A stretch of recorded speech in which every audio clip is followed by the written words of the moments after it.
मुंब्रा येथील एका जुन्या इमारतीचा सज्जा कोसळून झालेल्या दुर्घटनेत एका मुलीचा दुर्दैवी मृत्यू झाला। या मृत्यूची जबाबदारी कोणाची?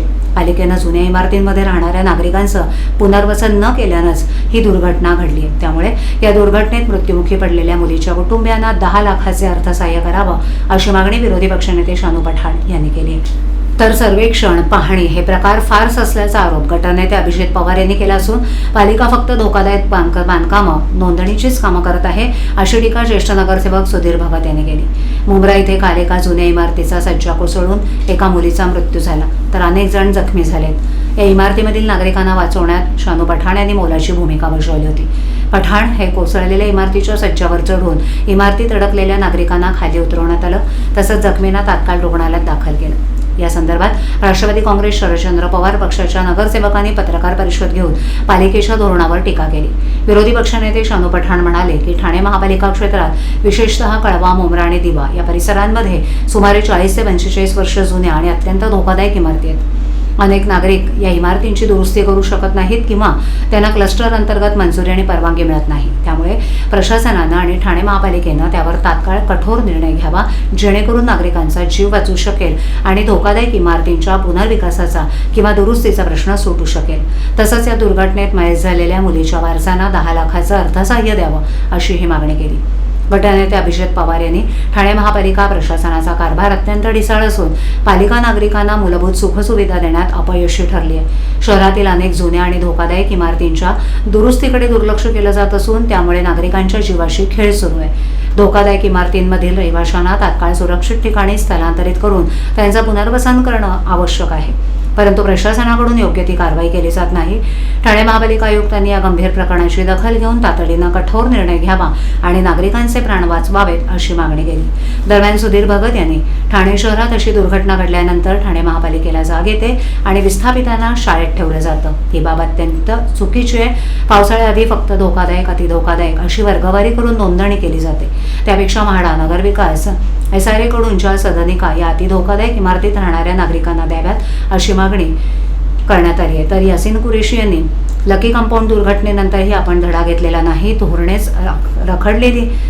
धोरणच आखलेली नसल्यानं अशा दुर्घटना घडत असल्याचा आरोप त्यांनी केला। आपल्या प्रभागामध्ये एका 13 वर्षीय मुलीचा जीव गेला आहे, स्लॅब पडून जीव गेला आहे। आज आपण ठाणे महानगरपालिकेमध्ये किंवा ठाणे महानगरपालिकेकडे काय मागणी करत आहात? ठाणे महानगर पालिका के क्षेत्र के अंदर थाना, कलवा, मुंब्रा, दीवा इन परिसर में 40-40 साल 45-45 साल पुरानी जूनी अति धोखादायक बिल्डिंग है।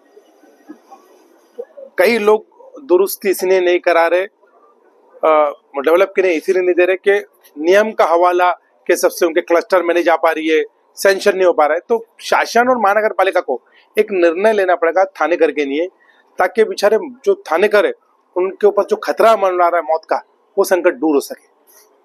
त्वरित रूप पे उनको तुरंत डेवलपमेंट कैसे किया जाए, रीडेवलपमेंट, नहीं तो उनकी रिपेयरिंग कैसे किया जाए, और ऐसी कितनी डेंजरस बिल्डिंग है जिनके ऐसे आने वाले वक्त के अंदर घटना हो सकती है, इसके ऊपर निर्णय थाने महानगर पालिका को तुरंत लेना पड़ेगा। और ये 15 दिन के अंदर दूसरी घटना है। हाल ही में एक अमृतनगर में एक बिल्डिंग पे एक व्यक्ति गिर के जख्मी हो गया, सीरियस हो। ये दूसरी बिल्डिंग है जिसमें लोग डायरेक्ट बच्चे की जान गई, कई बच्चियां बच गई, कई परिवारों को हमने TDRF की टीम के साथ निकाला। लेकिन प्रश्न ये है कि उनको एक जो जिसके घर में डेथ हुई है वो बच्ची के घर वालों को मुआवजा दिया जाए। दूसरा ये कि थानेकर के ऊपर जो अपना घर जाने का खतरा मंडरा रहा है उसके ऊपर शासन और महानगर पालिका एक ठोस निर्णय ले, ऐसी हमारी मांग। सर, इसी तरह की जो घटनाएं हैं ये बागले सब जगह हो रही, थाने का क्लस्टर का जो है प्रस्ताव चालू है। क्लस्टर के बारे में क्या? क्लस्टर के नियमों का कई जगहों पे कलवा, मुंब्रा, दीवा में दिक्कतें हो रही है, तो ये महानगर पालिका और शासन को बैठ के करना पड़ेगा।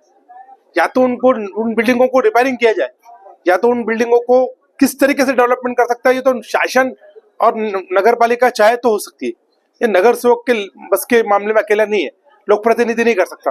तो शासन और महापालिका एक ठोस निर्णय ले ताकि थानेकर की जान बच सके। महाराष्ट्र के जो उप मुख्यमंत्री मेरी क्लस्टर है, इसके बारे में मुंब्रा के क्लस्टर के बारे में उनकी मेरी उनसे विनती है कि इसीलिए मुंब्रा और दीवा और कलवा उस पर ध्यान देके उनको कई बिल्डिंगें जो है उनको रीडेवलपमेंट कैसा कर सका जाए, ऐसा उनके ऊपर ध्यान देना चाहिए, यही मेरी विनती।